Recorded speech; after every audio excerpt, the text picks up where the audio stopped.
E voltamos para o terceiro bloco, que a nossa entrevistada de hoje é a juíza Sônia Amaral. Quero ressaltar também a participação dos jornalistas convidados com o nosso formato online. Lembrando que este programa também está disponível no nosso canal no YouTube e nas mídias sociais.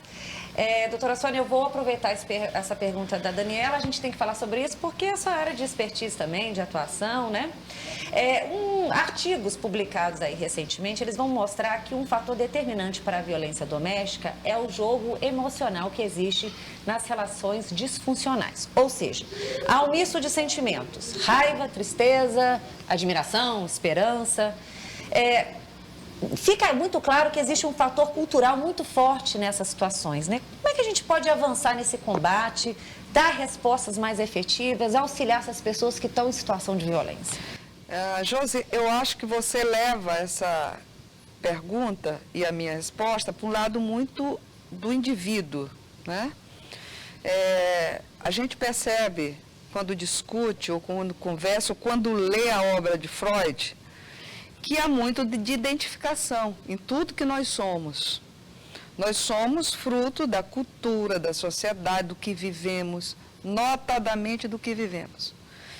E essa coisa da identificação, por mais que as pessoas não percebam e não percebem, nós naturalizamos condutas que, por vezes, vêm lá da nossa infância, a maioria das vezes.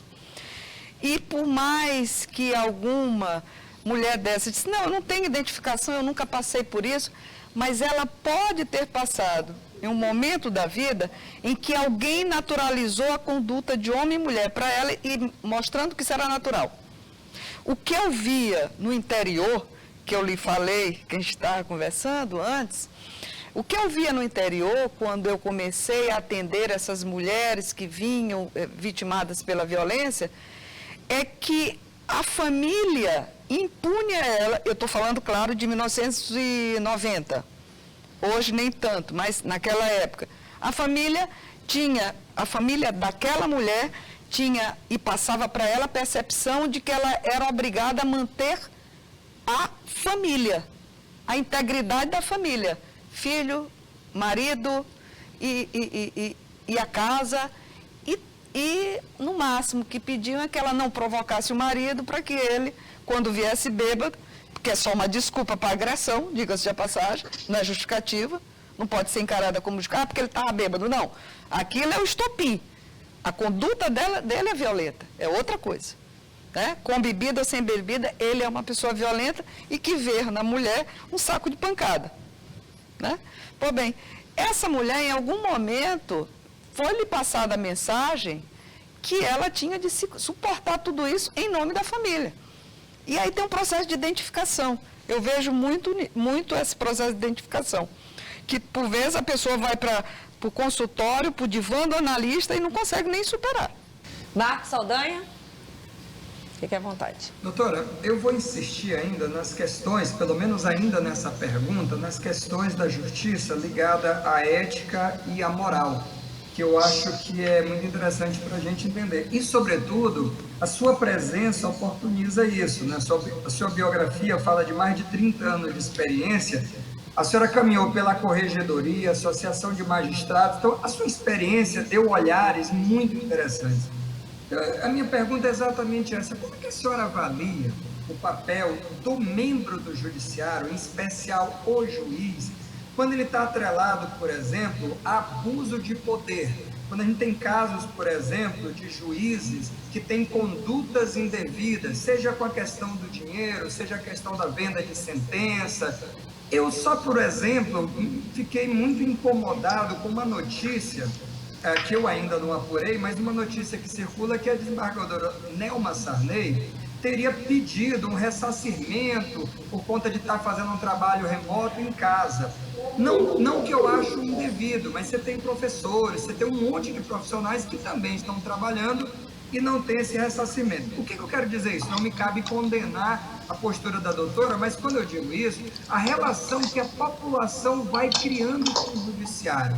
Enfim, será que o judiciário, há algum tempo, também não foi se afastando do cidadão?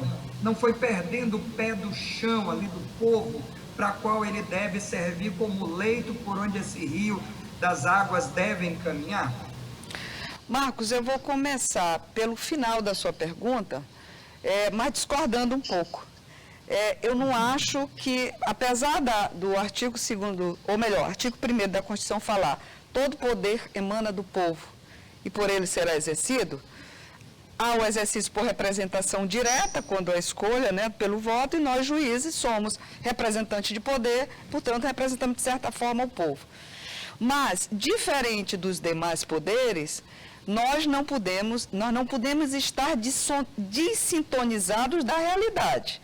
Mas nós não podemos decidir em face do clamor público. Tá? Existem princípios de justiça que o clamor público não suporta. Tá certo? Exemplo, uma coisa bem objetiva. Não estou dizendo que a polícia cometeu abuso, longe de mim, no caso do Rio de Janeiro. Tá ok? Mas muitas vezes a população não entende que isso tem de ser investigado e, apesar deles estarem praticando delito, devem ser tratados pelo Estado com a observância das regras do jogo, do regime democrático, né? Que não pode matar porque o Estado decidiu, não tem pena de morte. Ok? Então, veja, voltando, será que o clamor público concordaria comigo com o que eu estou dizendo agora? Então não dá para julgar com base no clamor público. Então, um pouco... Agora, questão ética e moral, eu não tenho dúvida. E você me dá a oportunidade, e eu vou falar por esse olhar, com essa lente, o seguinte: eu tive a oportunidade, como poucos, de conhecer toda essa magistratura. Tá? Não só em termos de Maranhão, mas de Brasil, que eu fui vice-presidente da Associação Nacional. E posso lhe garantir que a grande maioria vive do seu salário. Vive do seu salário. É exceção, eu estou falando dos juízes de carreira. Tá? Vivem do seu salário. Mas como não vivemos numa sociedade de anjos, mas de homens, terão aqueles que saem do trilho, né? Saem do trilho. E temos problema dessa ordem. E me preocupa muito, Marco, me preocupa muito esse quadro que estamos desenhando, nós, enquanto sociedade brasileira. Eu não sei se daqui a algum tempo, com tanta legislação aprovada, e vamos ser sinceros, aprovadas não porque o judiciário errou, mas porque acertou. Você aprovou juiz de garantia, não foi porque o judiciário errou. Você aprovou lei de abuso de autoridade, não foi porque o judiciário errou. Você aprovou limitação de delação premiada e prisão preventiva, não foi porque o judiciário errou.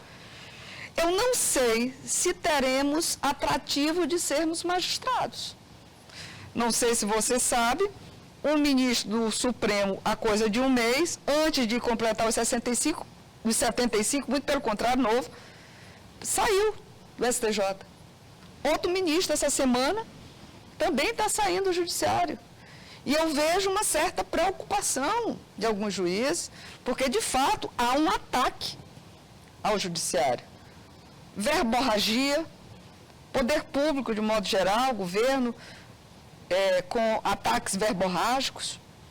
Nós temos ataques com ameaças, ou não seriam ataques, ameaças com legislação punitivas.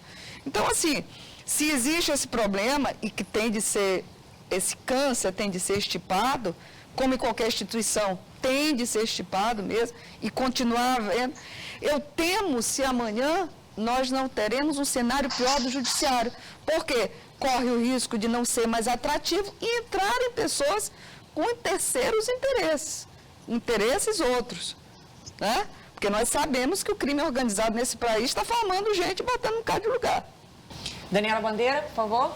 Então, falando nesse ponto, cerca de 30 anos aí, seguindo na carreira da magistratura, fui presidente da Associação dos Magistrados, vice-presidente da Associação dos Magistrados Brasileiros, inéditas ações como a questão da casa, como já foi tratada aqui. Como é que a senhora avalia o judiciário hoje? A gente está falando agora nesse ponto aí. A senhora percebe que o caminho tem mudado muito do início do seu trabalho foi executado, que a senhora iniciou até agora. Como é que a senhora percebe, então, o judiciário hoje no Brasil, aqui no Maranhão, inclusive? Olha, eu acho que tem mudado bastante, tem mudado positivamente e negativamente, né?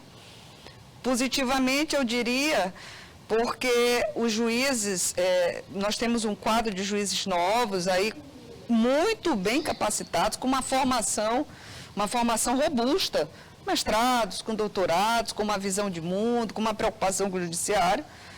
Mas nós temos também, como dizia há pouco, um ataque bem estruturado para não deixar o judiciário cumprir o seu papel em alguns momentos, né? Nós temos aí a Operação Lava Jato, que todo mundo conhece, que está em franco ataque, que para mim já até acabou.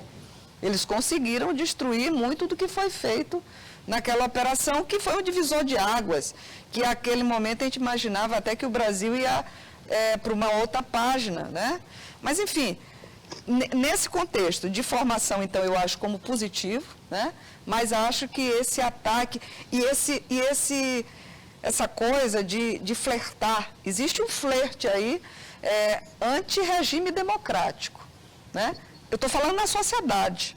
Existem pessoas que ainda não perceberam que o regime democrático é o pior é o melhor entre todos os outros existentes, mesmo que não seja bom, né? Mesmo que não seja bom. E tem flerte na sociedade achando que a gente tem outro caminho que não seja o caminho democrático. E isso passa pelo ataque ao judiciário, né? De toda a ordem. Enfim, é nesse contexto que me preocupa. Mas o outro lado, da vocação do juiz que eu tenho visto, com uma formação robusta, preocupação em se capacitar, é algo muito positivo. Vamos para o próximo bloco, a gente volta já já.